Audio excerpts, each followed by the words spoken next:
I am here today with Sharon Grassi and Ann Atkinson and Bree Shields, all Elizabeth Dole Foundation Caregiver Fellows here in the state of Arizona. Thank you so much for being in studio with us and for this conversation this morning. Absolutely. Thank you for having us. Yeah. Well, we are certainly here at Veterans AZ to shine a light on veterans issues and programs and services, and that's why this conversation is going to be so valuable to our viewers and to our listeners. Can each of you tell us a little more about the veteran in your life? Starting with you, Sharon. My veteran is my son, so I'm considered a parent caregiver, and my son was a post 9/11 Army combat medic who served with 1st Armored and 25th ID over the course of 9 years.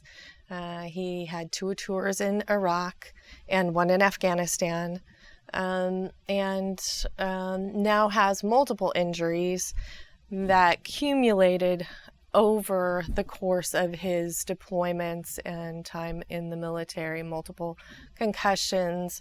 They go up like a hero and they come down, but we're, real bodies. So he has a lot of spine damage and hearing and, quite a few injuries. So we are happy to be helping out with him. We certainly thank him for his service. Thank you. Ann, how about the veteran in your life?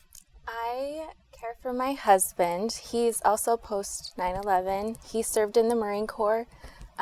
He joined the military after the attacks on September 11th. He didn't want his kids to grow up in that kind of world. So he was deployed to Iraq, and he sustained illnesses and injuries, and it's like she said, they're human. They come back down and things settle in, but that's where we're at. We have our kids and recently moved to Arizona. We did. We love it here. Wonderful. Well, we're we'll happy stay forever. We're happy to have you here. And Bree, tell us about your veteran. Yes, so I care for my husband. He is also post 9/11, enlisted in the Army as a Cav Scout and deployed to Afghanistan in 2013.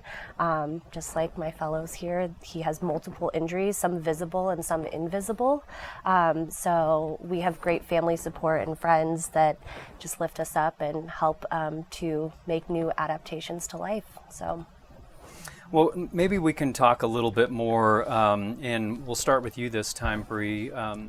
What is a typical day or week like for a caregiver, or is there any such thing as a typical day? Right, it's more of the latter. I will say it ebbs and flows. Some weeks we are in multiple appointments, whether that is through the VA, externally, and then other weeks, it's a little bit more calm. And I think it also depends on the time of year too, whether there are certain death anniversaries or certain holidays that are triggering can kind of change the care that I'm giving for him. So we've gotten really good at swerving and at adapting every week to see, what's needed and really each day to see how injuries are kind of presenting themselves and what's needed for that day. So typical day is untypical. Would you agree with that, Ann? Absolutely. Every single day is different, and you just adapt to it, and it's normal. I would say probably every caregiver experiences that. It's very common. Mm-hmm. What types of care are you providing, Sharon? Well, my son's care has ebbed and flowed, as all of us recognize. Initially, it was helping him kind of level his moods when he came home and really identify what was a priority for care. He had a lot of injuries, a lot of confusion from multiple concussions, so it's hard to process a lot of things. So I was working when he came out of the military, and we had, the VA brings them out, gives them an orientation, and I remember asking, should I come? And they said, no, he'll be fine. It took us about a year to straighten out that orientation and what he didn't know how to tell someone what he needed. I eventually quit my job to help him for what I thought would be about 6 months. But navigating the multiple systems that we need to do with the veteran. Currently, we're dealing with wound care. We're dealing with multiple appointments, juggling those appointments. And my son is still young. He's 34, and he wants to go back to college. He tries to go back to college, but occasionally that gets a little difficult, and I have to straighten that one out too. So a lot of times it's just unraveling the mess, keeping them in a good place, making sure that their meds are not getting out of control, and hopefully getting off as many meds as possible. But those, sometimes just managing, a lot of managing, managing someone else's life. And similar in your situation? Yes. The care needs, my veteran has mobility issues and neurological issues, and so it's just, I feel like there's so many hoops to jump through, and especially when you're a new caregiver, you don't know what you're doing. When we started, we didn't have the foundation, which is amazing that they're there now, and that's part of all of this, is to try to reach out and say, hey, you're not alone. This is what you do. This is how you deal with this issue. Learn how to advocate for yourself and advocate for them, because they really can't do it. And that's why we're here, is because they can't sit here themselves and say what is happening. Mm-hmm. We need to do that part for them too. Yeah. And they're soldiers or Marines, and they don't want to be ill. They don't want to be injured. They would rather just turn around and go back where they were and tough it out, right? Yes. Tough it out. Yeah, and that's, I think, too, where sometimes identifying as a caregiver comes in later. Because for myself, it was easy in the beginning to say, like, well, it's just a bad day, and everybody has bad days. Or like, I just forgot something, and everybody forgets something. Or I'm just sensitive to the light, but doesn't everybody get sensitive to the light? So you start to dismiss it until you can't anymore. And I think it's so special to have 3 of us here, because everybody's journey is a little bit different. So the types of care that's being facilitated ranges greatly in our caregiver community. I do a lot of memory care for my husband. Most people would think it's just a joke, but even sometimes hearing care, and we joke about, oh yeah, he didn't hear you, or, I'll kind of interpret on the side for him what somebody might have said. And most people wouldn't even catch on to that in the beginning. But I think a lot of times the care that we provide, most people would say, well, yeah, I'm just doing what a mom would do. Any mom would do that, or I'm just doing what a wife would do, and anybody would, help remind their son or their husband of certain things, and until you register, oh, that's not what everybody's doing, and I am a caregiver. So right. I think one of the best things that the Elizabeth Dole Foundation has developed is something they call the Journey Map. And it helps us, you can look at it, and it's kind of based as a big wheel, and it helps us look at the different stages of caregiving so that we can identify and say, you know what, I am confused. I don't know what to do. I don't know the acronyms that are, people are throwing at us. I don't know what I don't know. And that's in that very beginning stage. And then there's the middle stage where you're starting to kind of understand and cope with things and learn and connect with other caregivers. And then there's the stage where you're like, hey, I'm pretty good. I'm awesome at this. But it also recognizes that with what we deal with our veterans, at any point along the wheel, something can happen with your veteran, and all of a sudden you go back to square one. Mm-hmm. Mm-hmm. So it lets us know that sliding backwards is not about us. Sometimes it's just about where we get thrown back into the system, and we now know how to kind of get back. And so part of your role now is helping other military families in similar situations learn how to navigate that. Do you recall when you first heard about the Hidden Heroes program? I was on a trip with a group of writers, And as a military caregiver, most of the people on the trip were spouses, and I was invited to it. It was a project for people who were connected to wounded veterans. And I said, well, I'm a mom. I probably shouldn't be going on this. And they went, no, it's okay. And I connected with a lot of spouses, but I still did not recognize that I was a caregiver. I was just a mom. And I was helping my son. That's what you do. And later I was at another event with the same group, and we were reading some of the writings, and a Dole Fellow was part of the readings. And she told me about the Elizabeth Dole Foundation and asked if I'd consider applying. And I said, well, I'm a mom. I'm not a caregiver. And she went, honey, you're a caregiver. You may be a mom, but you're a caregiver. And it was a huge realization for me. It's a little difficult because both my son and I don't want him to be injured. So taking on that role means you're kind of committing yourself to this as a real thing, as opposed to I'm just doing a little bit to get him over this hump. And so that's also part of the difficulty of it. And how did you become involved with the foundation? The caregiver support program at the VA where we lived before shared some of their information, and same thing, I didn't know I was a caregiver because, especially at our age, we think of maybe someone who's hired or taking care of an elderly person, not my husband. I think I still almost don't identify with the word caregiver. I wish there was a better word for it because it feels odd to me. And it took me 4 years to realize I was even a caregiver. And it was the caregiver support program that said, no, you are. It's like they're shaking you. And that's is probably the most important part of what we do, is help people say, oh, I do that. Yesterday I met a caregiver. She did know she was a caregiver, but she thought she was the only one. And I was like, honey, there's 5.5 million of us in our country. You are not alone. And she was sharing how she doesn't have anyone to talk to about this stuff. I didn't.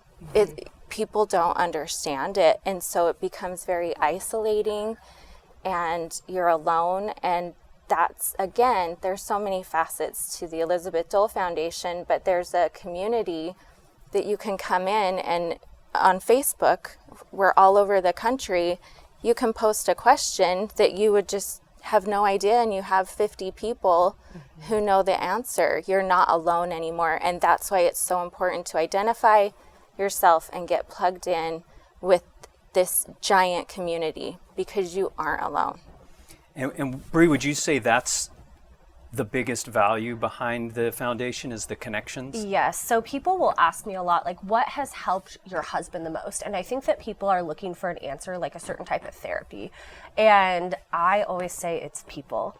It is people, for myself and my husband, that have just been able to say, tell me more, or like, let me know your story, or let me be curious about who you are, or nothing's changed. You may be injured, or you may be a caregiver, and nothing has changed, and we're still here for the journey of who you are. And that is so reassuring, because as a caregiver, and for myself, there was some grieving process and figuring out, like, oh man, who am I now? And this role I just kind of fell into and wasn't prepared for, and wrestling a little bit with identity, and for people to come around and say, that's great, awesome, how do we support you in that? Our online community is fantastic. When you join the Hidden Heroes through the website, you get directed to join this peer support community. We have thousands of members, like Anne said, that will, in the drop of a hat, whether it is looking for a resource or just even sharing, hey, I'm having this kind of a day, and how is there any advice for that? And then our moderators as well offer a lot of tools for wellness and support for our caregivers, which I think is really needed.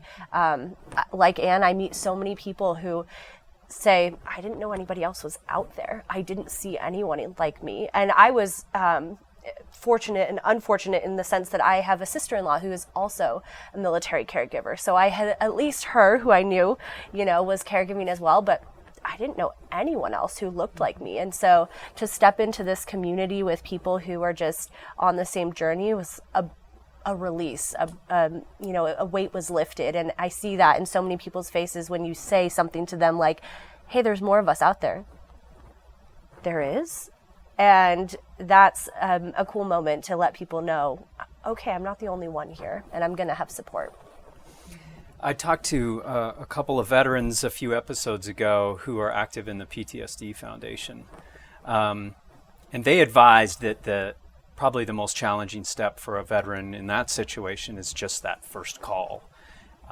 Would you say that it might be a similarly challenging situation for situations like all of yours to step out for help is almost like admitting that your life and your veteran's life is probably going to be different than you had imagined it would be. Yes. Is that the most challenging part, you think? Yes, absolutely. It's really difficult, that first step. And I think even each step that we do something that's a little different. We have our lives built, and especially me, I'm old. So, I was kind of stable in my life where I was going, and all of a sudden, the majority of the people that I connect with are now military spouses and military siblings and, these group of people that are caring for their veterans. And it is difficult to make that first step, make those connections. But as Bree was saying, when you do that, there's a difference between speaking to someone that has this blank stare when you're talking about things that you're dealing with on a day-to-day and it feels very uncomfortable, and then talking to each other and they're doing exactly what they're doing right now, where they're nodding and going, oh yeah, I completely understand. So you begin this snowball effect of going, okay, these are my people, and this is where I connect. And you have to let go of some of the things that you really wanted in life. Not everything. You learn to rebuild.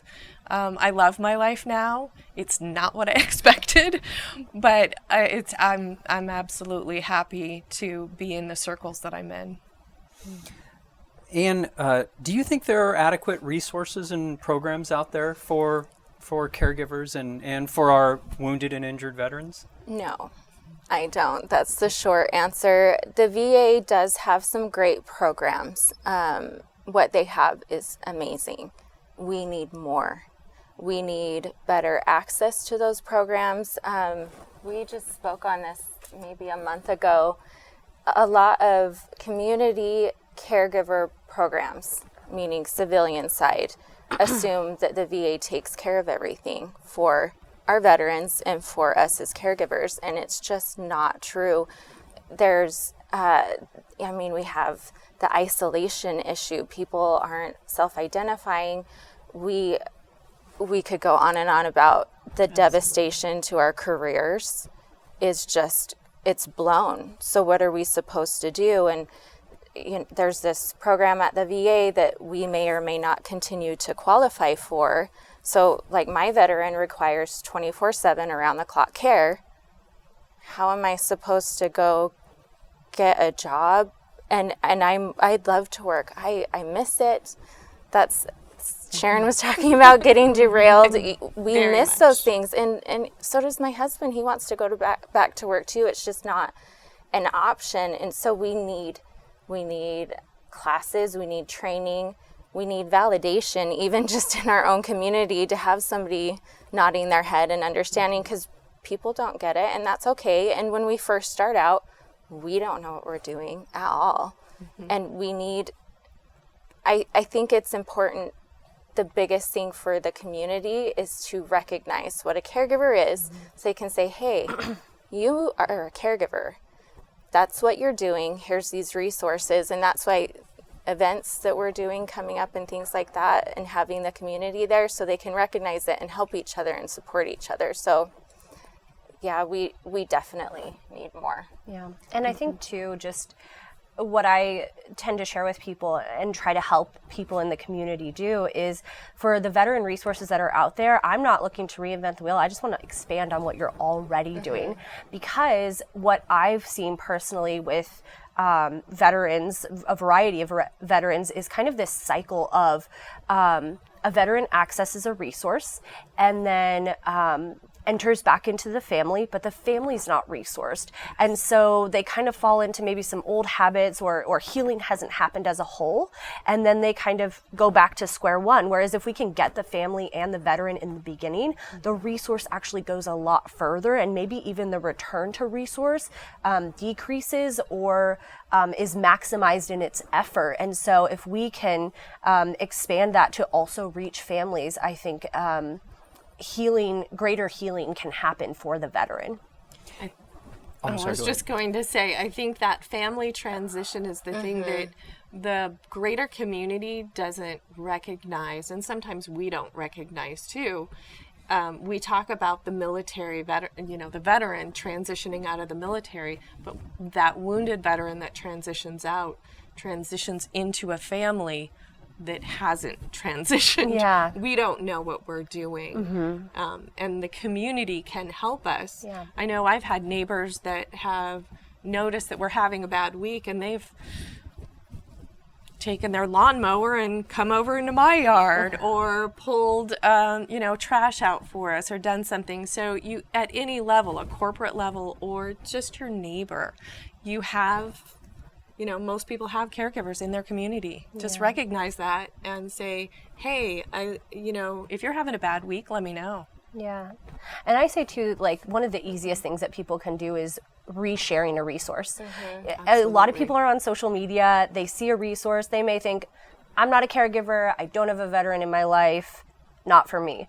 But the share button is so important, because you don't know who that is going to reach. There have been so many resources that I've come across where I didn't even know the person who, it was a reshare of a reshare of a reshare, and now I'm accessing this resource that I would have never seen before. And so I think that is one of the easiest ways that people can help caregivers, is simply, if they come across information that would benefit a veteran or a caregiver, just share it. Absolutely.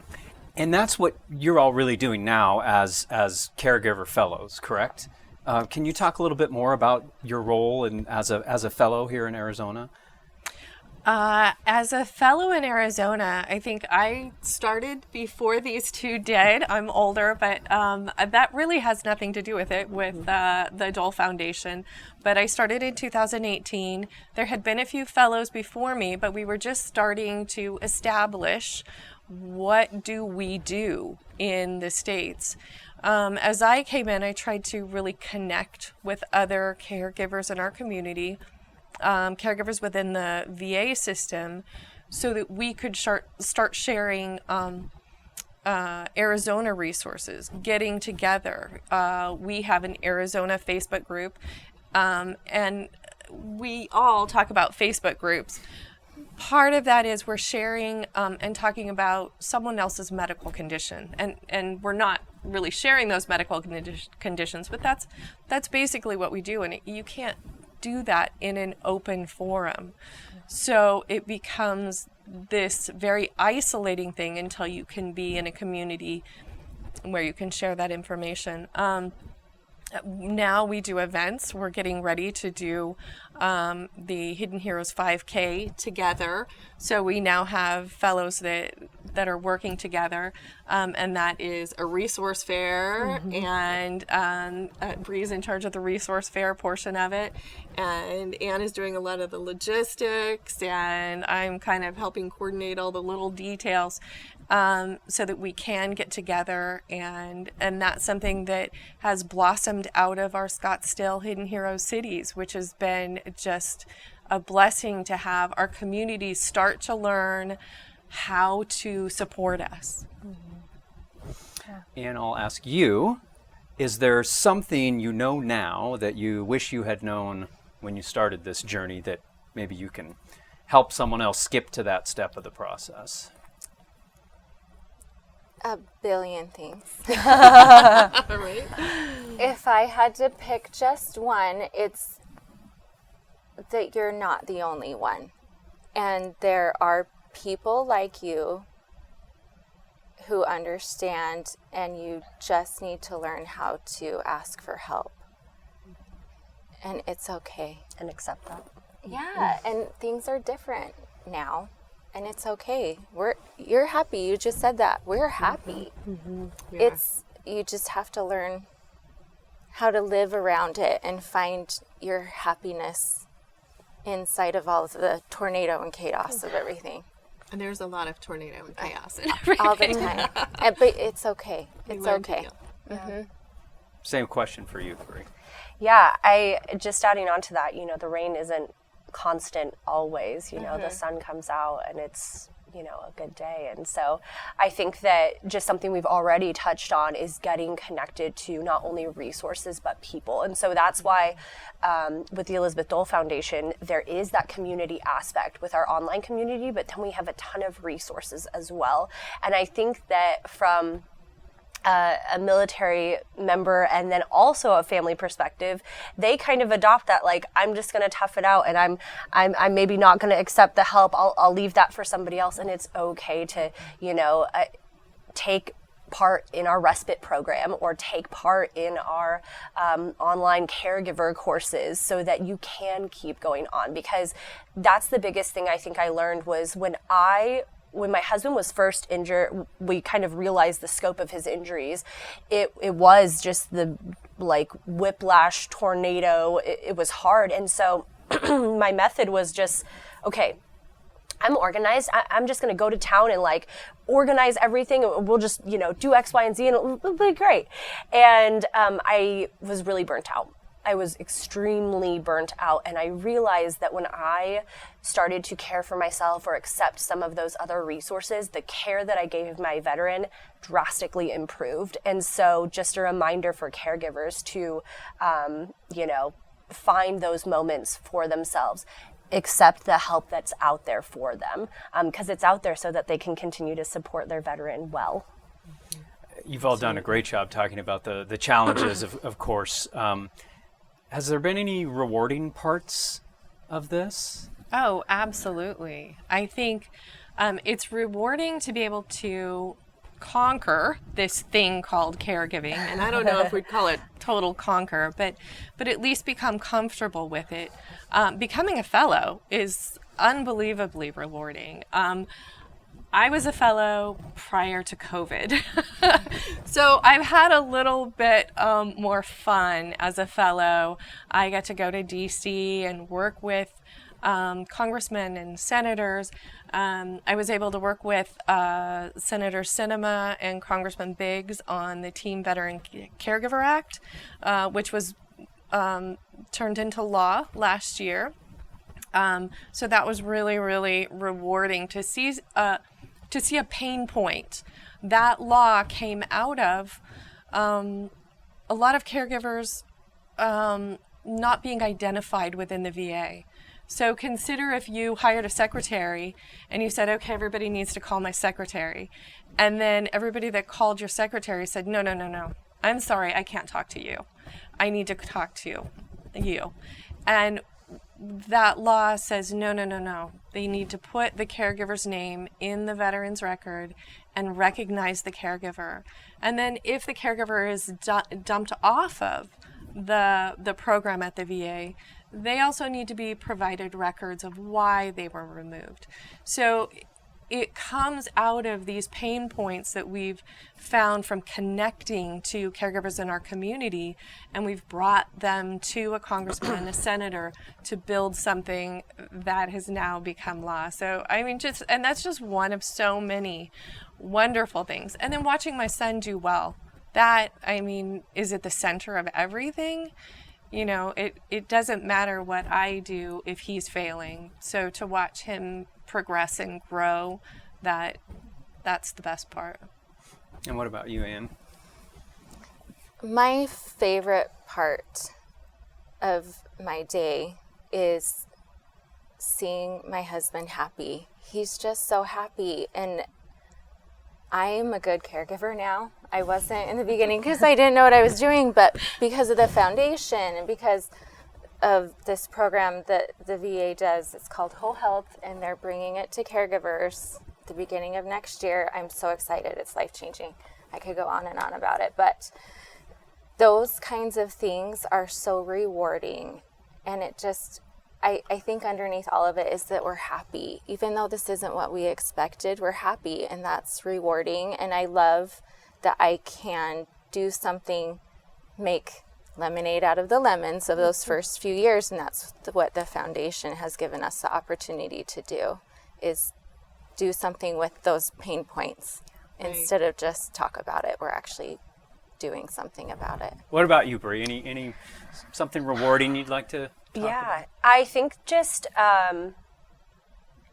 people will ask me about life before and after, and it's, a double-edged sword, but I think that the intentionality that's there now in my relationship with my husband is, before you just kind of going through life and assuming like things are always going to be, easy breezy. And now we are just so intentional with our relationship, his health, kind of trying to get ahead of things. And I have an appreciation for that. And I think just who I've grown into, kind of forged in the fire, is something I'm also really proud of, like certain traits that have grown stronger because of this. And two, just thinking about life before I really self-identified, or we recognized his injuries for what they were and really gave him the care that he needed. It was rough.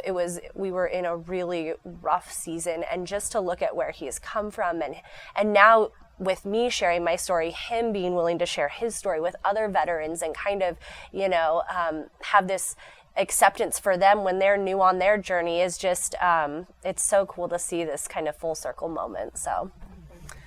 Well, along the same lines, is there something you've maybe learned about yourself, or in your case about your husband, that surprises you now, or that you're particularly proud of? Yeah, so he is the most open-minded person when it comes to treatments. I will, because I'm a big researcher, that's like a hobby of mine, so I'll say, I found this really unique treatment that is new, and what do you think about trying it? And he's like, let's go. So whereas in the past he may have thought, oh, that's kind of weird, or that sounds not like something I'm into, he's been really open to just trying whatever he can to help heal his injuries. And I'm so proud of that fighting spirit. It never left, it never left. And in fact, I think it's stronger. And I just am so amazed at his ability to get back up continuously, always get back up. And then I think for myself, just before I would say, I'm pretty resilient, and now I'm like, I'm a very gritty person. I am resilient. That is my superpower right there. And so don't necessarily love how it grew, but I'm glad it came through. So. And how about you, Ann? You made me emotional. I think with him, it's the same. He's a warrior. He approaches his situation that way too. I don't think he would say that about himself, but he is brave, and he gets up every day and does the absolute best that he can.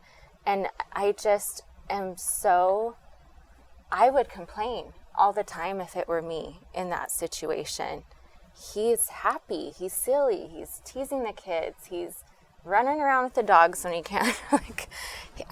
I'm so impressed with, I guess, tenacity just for wanting to be happy and choosing to be happy. For myself, I've learned to advocate. I used to have a hard time saying no to people, and now I'm like, why was that so hard for me? I say no all the time. But learning to advocate for myself, learning to advocate for my husband, and now with the fellowship, I get to advocate for other people in our situation. And I can't believe that we get to do something so cool with this hard situation. And so important, too. You, Sharon, any?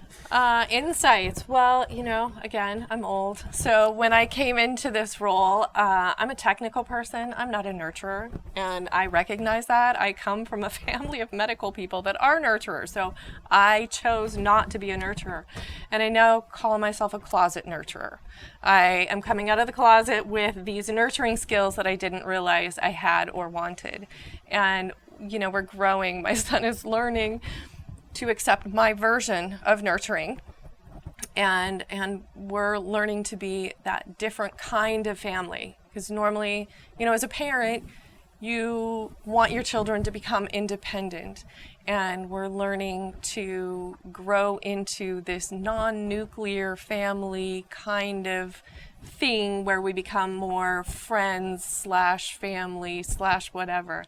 And it works, and we've learned how to be nurturing with each other, and I think that's a great thing that I could pull out of some part of myself.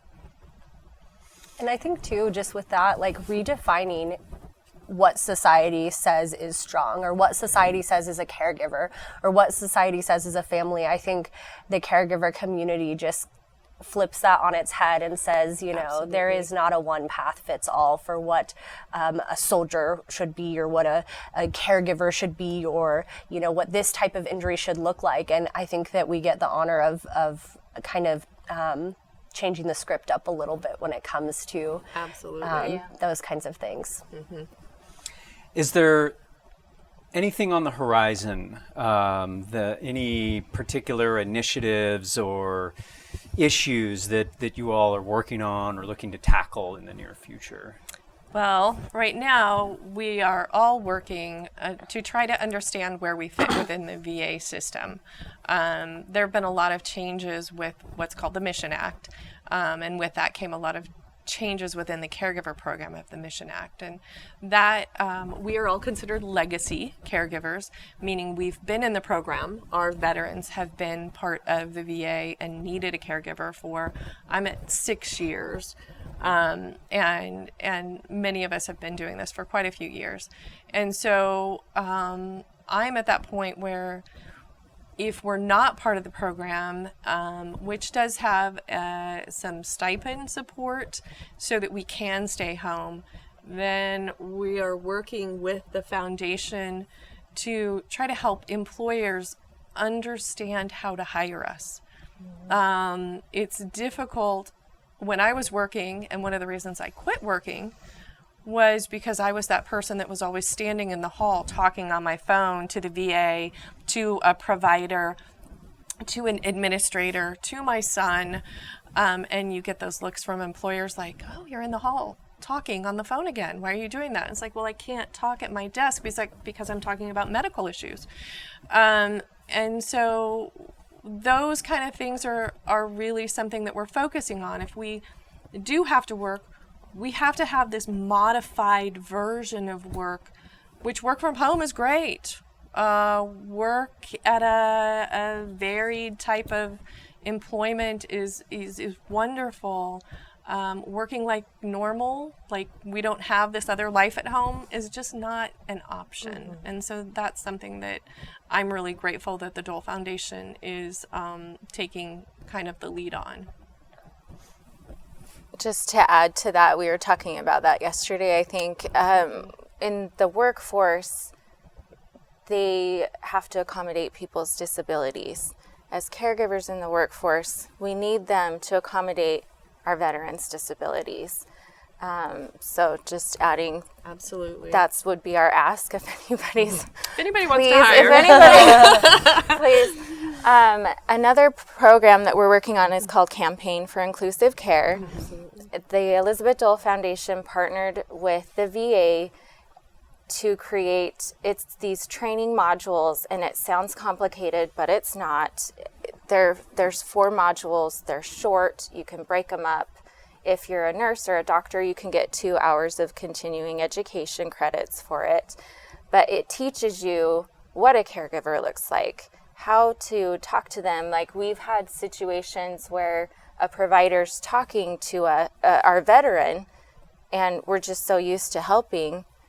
most of the time that's okay, but sometimes they need to actually just talk to the veteran to see, especially if it's a neurological type appointment or things like that. So how do you communicate that with a caregiver without being like, I don't want to talk to you? So it teaches them how to talk to us. It teaches the providers that we are part of the care team. I am the one making sure the appointments are happening and that the protocols are followed, and that anything is happening is because of me. So I need to be in the room. I need to be part of the conversation, because if you ask our veterans, we laugh about it. They'll I'm go okay. to I'm fine. I'm good. How's it Yes, going? yeah. I'm fine. No, you're not. Like, all of these things are happening. So we're working with the Phoenix VA actually on rolling out Campaign for Inclusive Care as well. Anne's doing a lot of work on that. All of us Spearheading are. that. Yeah. I'm You're just the spearheading. bossy one. Yeah, that Campaign for Inclusive Care is so important. Also for the caregivers to learn about it too, because then they can say, hey, I'm part of the care team. And this it's not a negative thing. It's a very positive, empowering thing for the providers and for the caregivers. And you don't have to be an official No. VA caregiver. You can be Anything. anyone that the veteran designates as that. And the VA and other providers need to recognize that. And that's too getting people and providers to say, instead of just like, yeah, she's just, veteran came with his mom. She's just my wife. Yeah, Right. they're saying, hey, veterans here with their caregiver, and what does that look like moving forward, and having those types of discussions. Because the reason for that is it gives the veteran a better outcome, a better health outcome. When everybody's working together, that's the whole purpose of it, is to make them healthy and happy as they can be. I would say too, one thing that we're working on at the Elizabeth Dole Foundation is resourcing our military children, our hidden helpers, as we like to call them, because what there is for caregivers, there's even less for caregiver children. And we're seeing the impacts that children are facing when they have someone in the home that needs care or is a caregiver, because a lot of those kids, they're doing simple things like, hey, bring dad his medication, or hey, go clean your room because I have to do this at this time, help your sister with that because I'm helping dad with this, or whatever the case may be. And so we're working with the White House right now to just create more resources for military children to be supported in that role, because that's unique as well, where they may say, well, no one looks like my family does. And so getting them resources so that as they're kind of going throughout life and growing up, they feel like they are equipped to just meet that kind of unique circumstance and be resilient in that and thrive in that. So we're really excited about And that. they need to connect with other children just like we do. They can't talk to another child at school and say, well, this is what's going on at home. And, other kids are like, what? Yeah, my kids are caregivers too. Right. They do a lot. Yeah. And there aren't Absolutely. a lot of kids like them, but the thing is, there actually are. We just don't talk about it. We don't. So, In fact, my son grew up, he was 13 when his brother was in Iraq. And it was very difficult for my children to watch their sibling be part of a war and be in situations that was very frightening for them. And now my youngest son is my secondary caregiver. So we can assign someone. So, hey, I've got to be at a Dole Foundation event, or I have to leave town for a little while. And I call my son and I say, hey, guess what? You're coming to the house and staying for a couple of nights so that I can do what, take care of me or do something for me. So those children that have experienced war through their connections to family have really, they need to be supported too. And they need to be able to talk to other children who understand. And we use that term hidden so frequently, hidden heroes and hidden helpers. And I think all of us would say our mission is to expose those and make them not so hidden anymore, just so that the community knows we're out here. Because I hear so often, oh my gosh, I didn't even know that community existed. And then you talk about children, they're like, oh, that's another aspect I didn't even think of. And so just making those hidden heroes and hidden helpers a little less hidden. well, and that's why we're here too. So Senator Bob Dole was visiting the World War II Memorial in 2011, I want to say. And he had some health issues, was taken to Walter Reed, and he was admitted for 11 months. So Senator Elizabeth Dole, Senator Bob Dole got to know those families. And when you're in there, it gives me goosebumps. She's just the most amazing woman. Absolutely. I think we all agree. Yeah, they got to know them. They were with the families, and she's like, these are mothers and fathers and friends and neighbors and children and spouses. They aren't trained. They're putting their lives on hold. Yeah, it's this huge problem, and I love her so much. She said, you've seen it, go do something about it, and that's exactly what she's done. She's just, like you said, making us not so hidden anymore, and I just, amazing woman. So grateful for her.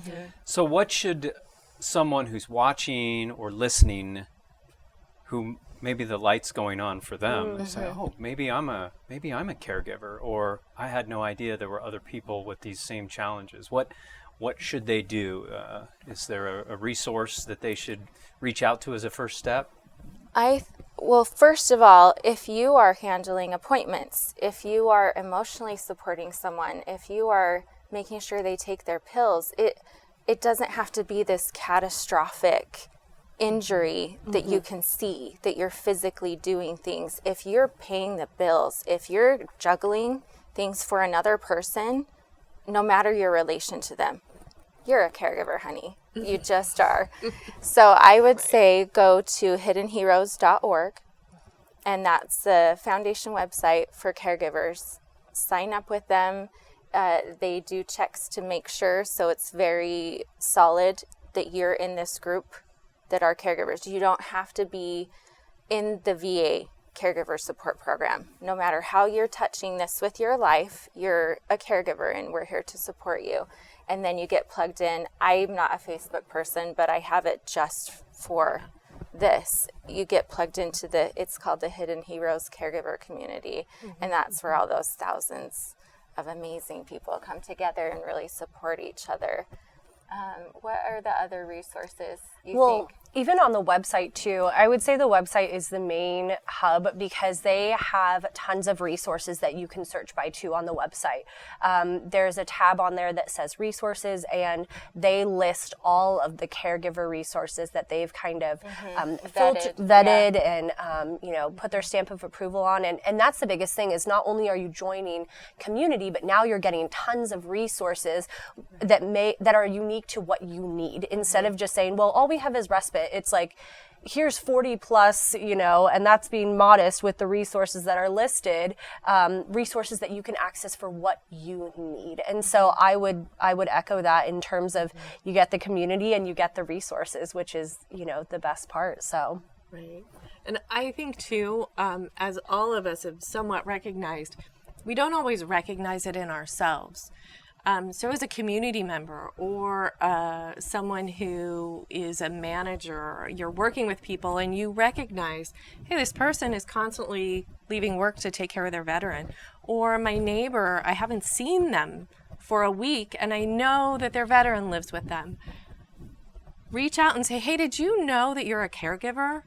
Because that's a lot of times we don't stop. We are doing one foot in front of the other to try to deal with what we have to get done that day. And sometimes it takes a neighbor or our manager or our mother or our sister to recognize those qualities within a caregiver and say, hey, here's the website. I need you to go sign up because you need to connect. You need to stop being isolated, and you need to learn how to delegate some of these things and share some of this. You don't have to be the only one. And guess what? I'll help you today. It is our community that really is that thing that sometimes we need to give us a little nudge. Yeah, and I think the best part too is signing up when you're new on your journey. There's no obligation to anything. If you want to join the Facebook group and you don't want to say anything for quite a while, you can just kind of observe, and you don't have to access a resource, but they're there for you to know about. And I think that that's the biggest thing that everybody would echo is, in the beginning of their journey, they didn't know what was available to them. So then it puts people in the position to, like, even if I'm not ready to, like, admit I'm a caregiver or, you know, take advantage of the community or the resources, you're in the position. So when that day comes, it's right there for you. So. And it can be very, very scary, very, very difficult to manage. And right now, that's another program that the Elizabeth Dole Foundation is working on right now, is caregiver mental health. So, you know, we, along with our veteran, experience a lot of trauma. And so we have to recognize, what does that trauma look like? What is too much? You know, we don't realize that we've added 20 additional items to our daily tasks, and maybe that's too much. Maybe we need to take a break. And how do we take a break? And how do we recognize that within ourselves? And those are the things that we're looking at right now within the foundation, is what does that look like? Because again, if we can see it in someone else, then we can apply it to our own lives and say, oh, I can fix that with just a little tweak here. So those are the things that are really important as we move forward. And that's actually what Whole Health does. It has you look at all of these things and you dig into it, and it's actually fun because you get to see what you're really good at it too. It's not just negative. And then the things that consistently aren't working, you break them down, you figure it out. So instead of just doing this putting out fires thing all the time, we're good. And when there's a consistent thing, now I know how to break it down and fix it instead of, I'll do it tomorrow. So. Right. And a lot of times the VA, you know, we focus a lot on the veteran side. Yeah. And I think that thing of the Dole Foundation is trying to take the direction away, not that it detracts from the veteran, but reminds us that there's two people making this car go down the road. Yeah. It adds us. It adds us as opposed to just leaving us out. And I think that is the biggest thing that the Elizabeth Dole Foundation has done, is said, hey, there's another person helping this veteran do well. Well, thank you all so very much. It's been a great conversation, and I hope it's helpful to those watching and listening to meet you and learn your stories. I think most people would easily recognize that your son and your husband are heroes. They enlisted voluntarily after our nation was attacked on 9/11, and they went into harm's way. But you're the hidden heroes, and you're really clearly working on behalf of your veterans, and we're truly thankful, because it's easy to say thank you for your service, but it's much more challenging to put your life on hold and care for your veterans. So thank you so much, and thank you for sharing your stories and helping others in the same situation. I think it's the most important thing we can do to really help our veterans. So thank you. Thank you for having us. Yeah.